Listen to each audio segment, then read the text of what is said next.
Bismillahirrahmanirrahim. Assalamualaikum warahmatullahi wabarakatuh. Perkenalkan, nama saya Nazila Konstantia.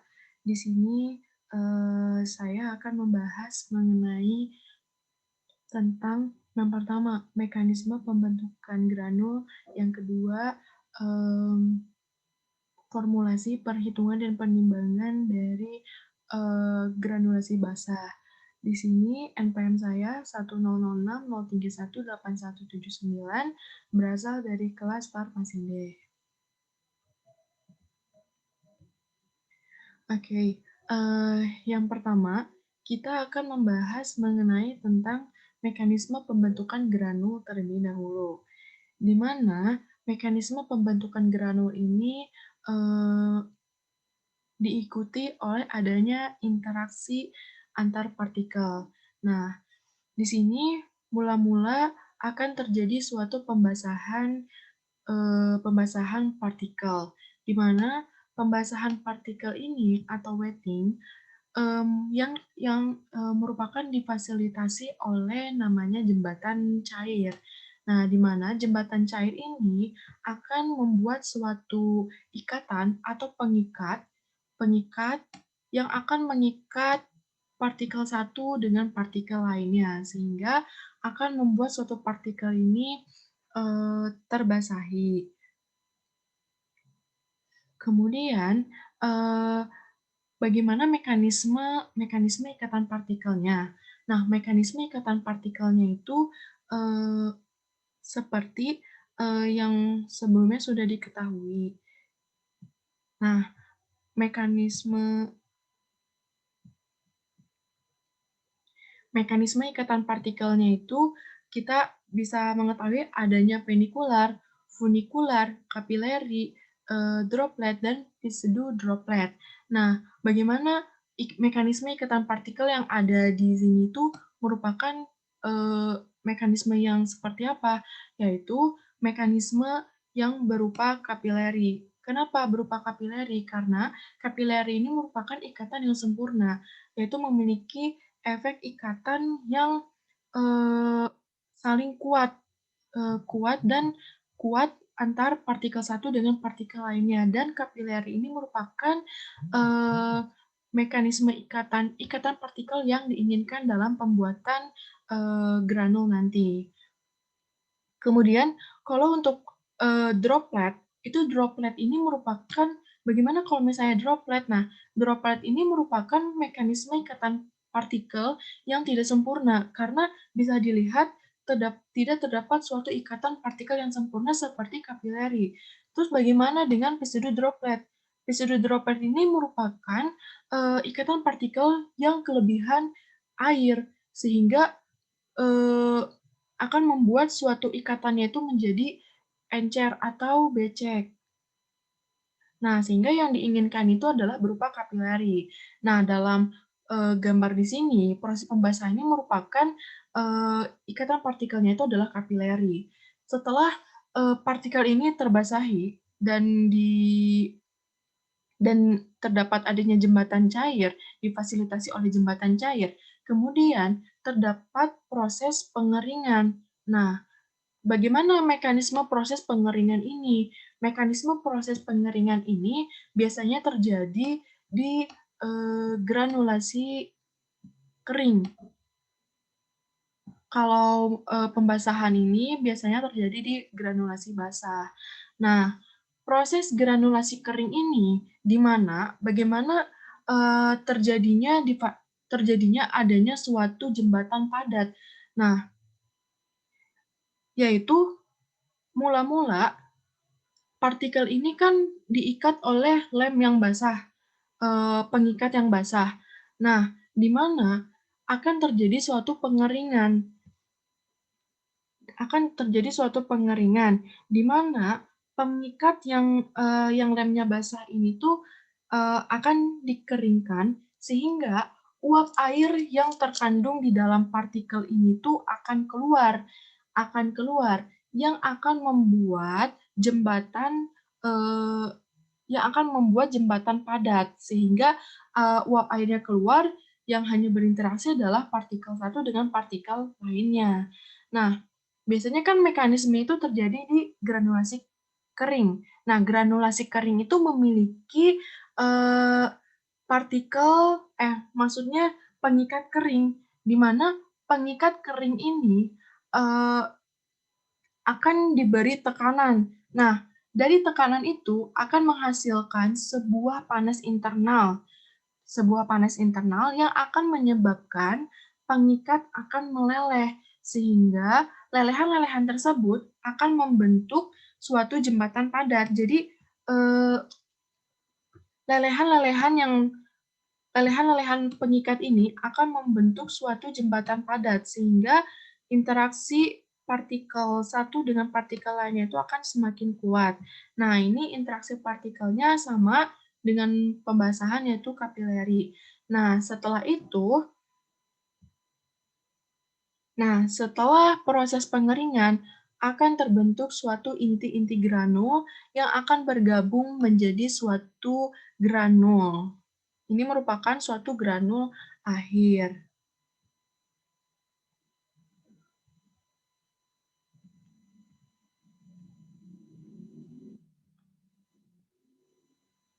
Nah, selanjutnya,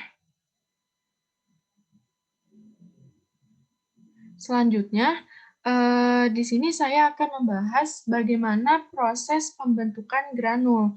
Nah, proses pembentukan granul ini kita akan menggunakan eh, mekanisme dari pembentukan granul secara modern. Nah, di mana proses ini berawal dari terjadinya pembasahan dan nukleasi atau terbentuknya inti granul, di mana ketika partikel serbuk atau partikel-partikel terbasahi akan membuat suatu inti-inti granul yang berada di proses dijelaskan tadi terdapat adanya jembatan cair, kemudian akan membentuk suatu ikatan granul. Nah, kemudian akan terjadi suatu konsolidasi dan koalesen. Nah, inti granul ini atau nukleasi ini merupakan suatu konsolidasi karena memiliki suatu visi yang sama. Nah, di mana ketika inti granul ini uh, memiliki mekanisme yang sama, akan membentuk suatu koalisi. Bergabung, koalisi itu adalah penggabungan, memiliki suatu tujuan yang sama. Nah, koalisi membentuk suatu koalisi sehingga akan membuat suatu granul yang di dalamnya terdapat inti-inti granul yang saling bergabung. Setelah proses koalisi terbentuk, granul terbentuk, proses selanjutnya adalah atrisi dan breakage, yaitu pengikisan dan juga penghancuran, di mana granul-granul yang telah terbentuk dan di dalamnya terdapat zat aktif, di mana akan terkikis karena di dalam granul ini terdapat penghancur, penghancur luar yang akan menarik air, eh, penghancur, penghancur yang akan menarik air sehingga akan membuat granul-granul ini melepaskan atau hancur, atau hancur dan membuat zat aktif ini akan terlepas dan akan memberikan efek terapeutik. Nah, seperti itu proses pembentukan granul.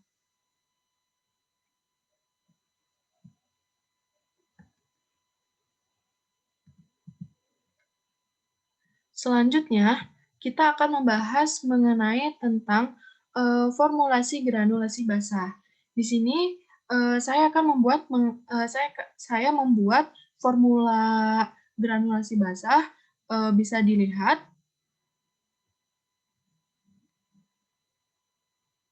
seperti ini formulanya. Kita langsung ke perhitungannya.